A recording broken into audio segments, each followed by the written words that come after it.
So we're all mocked up here now for brake lines and whatnot. Just used old cut-offs of rubber hoses, M4 bolts shoved in, and then had this tubing. So we have everything kind of mocked up there for our front brakes. Single line from the master down to each one. There was a clutch line, one's down in there. Maybe a couple of P-clips fixed to the frame here, and then that runs on down to our slave. That's grand. So then we have the thumb brake stroke rear brake, so that comes out there, runs down this side and goes down here. I have to switch sides again. I have to get the fitting for this master cylinder here, where you remove this and you bolt on. It's basically just an adapter that you can thread this banjo into here, so that links up the whole system, and goes in there, and you can use either the thumb brake or the pedal. And then we come out there, only braided line I have, and that runs on down to the caliper.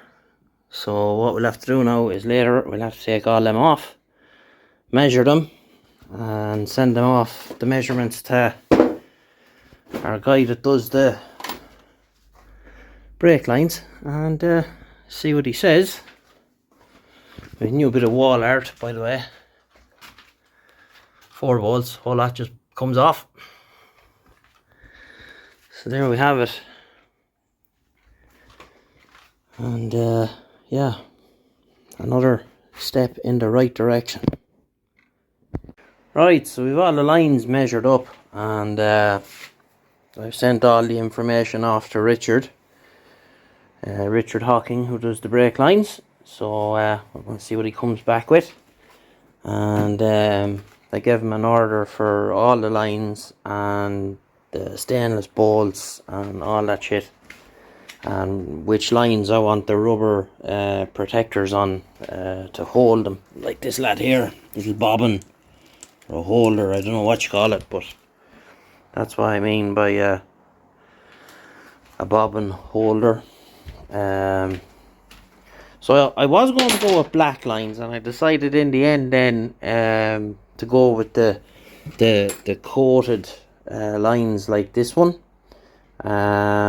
because all the other lines are you know, plain stainless, so might as well just keep the theme going. And as I said, we'll see what he comes back with, and I'm told he is the man for this kind of stuff. So I'm going to actually put all these back on. Reason being, just keep dirt and shite out of the calipers and the masters and all that carry on. So I think that's a good idea to do that. And it's looking like I'm going to have to buy the race Torx fitting for this, so that's going to cost me about £40. They seem to be the only ones that do it. And also what I'm going to do as well, the bolt that goes in here, that'll be a pressure operated switch, and a little grommet here, and the wires will go in, and that will operate the back brake light. And if I'm correct, it should operate the brake light even when you're using the thumb brake or the pedal. Either or should activate the brake light. So yeah, like, I know you'd be saying to yourself, people are probably looking at this and they're saying, sure, why are you worrying about things like that? You have to be thinking that far ahead down the road. There's no point in getting to the stage where you have it running, and then you have to come along and do all this stuff with lines and brake lights, and because what happens is you start to rush stuff then just to get it done. So you kind of have to look at it like a game of chess. You're thinking so many moves ahead to have everything land in the one spot when you're at that stage that you hit the starter button and the bike's an actual runner.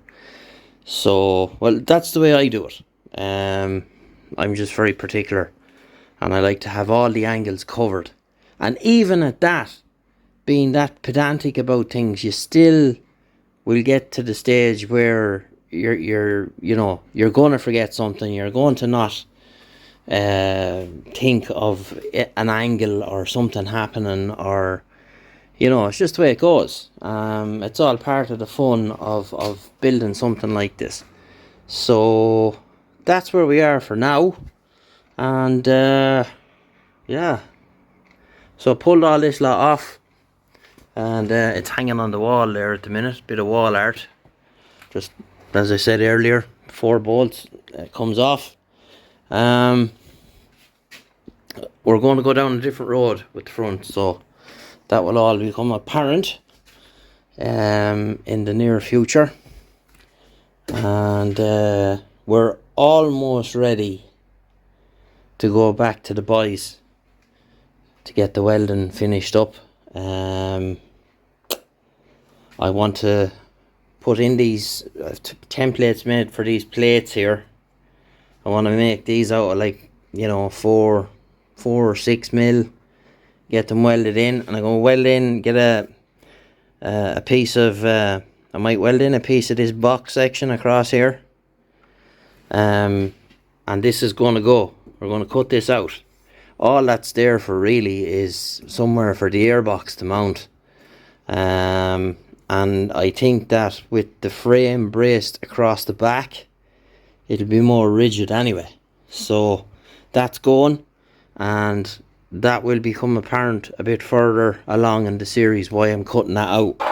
And when you see that, you'll say, yeah, that makes sense to do that. So other than that, I've nothing else to say. So I'm going to stick these lines back on, and I might give these calipers a shot of brake clean. They were sitting in a box there for God knows how long, and they've all sorts of muck and dust and shite on them. So yeah, that's what we'll do. We'll stick the calipers back on, and sure, might as well, I'll put the camera here, and we'll do it on a bit of time lapse or something like that. Come on, let's get something to hold it. Get in there. Where are we? I don't know where my tripod is. Just bear with me. Come on. Yeah, that looks like it'll work.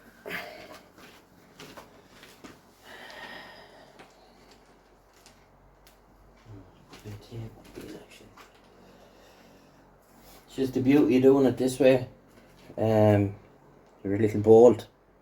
So if your line is too long or too short, you can kind of fine tune it and twist it into place.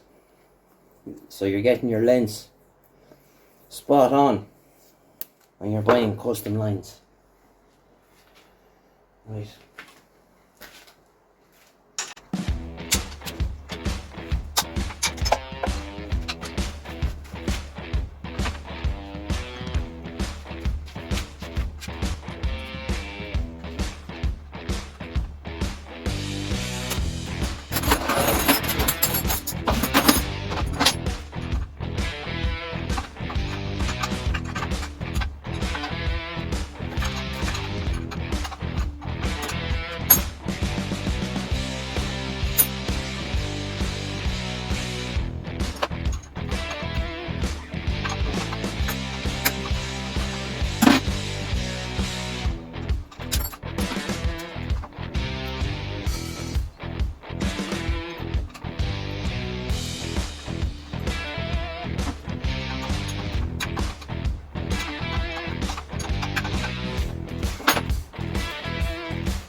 Right, so I've everything back on. Just more to keep everything clean. I used to have like earbuds, or not earbuds, what you call them? The things you wear in your ears for noise, get the name of them. Earplugs. But what happens is, over a while, the residue of brake fluid, they don't like it and they get all mushy and sticky, and so at least now this way everything's sealed up. So yeah, so we leave it there for this video, and we'll get you again in the next one. All the best. Bye bye.